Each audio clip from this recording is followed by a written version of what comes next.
A year ago, little Ismail Mohammed was on the verge of death.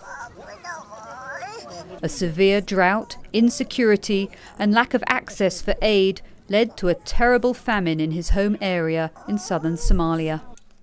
The family left their village and made their way to a basic camp. Ismail's father was told by outreach workers at the camp about a feeding centre supported by UNICEF.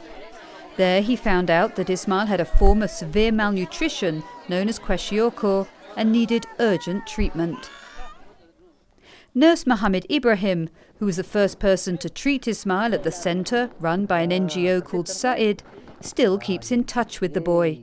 He's delighted with his recovery. When this child was brought in, his body was completely swollen. The rate of the swelling, called edema, was very high. We couldn't do much for him then. Ismail has made extraordinary progress. Each day, as part of his morning routine, the 4-year-old proudly helps his mother Amina to fetch water from the pump at the edge of the camp. She can still scarcely believe the change in her son. When my son recovered, I felt that hope had been restored in my heart. Before, the situation was absolutely terrible. I kept thinking about my child's life, and now I'm very happy. Since he's finished his medicine, he hasn't fallen sick again. Tragically, there were thousands of children in central and southern Somalia who weren't so fortunate, and who died before famine was declared in 2 regions on the 20th of July last year. But the massive humanitarian response helped to save many lives.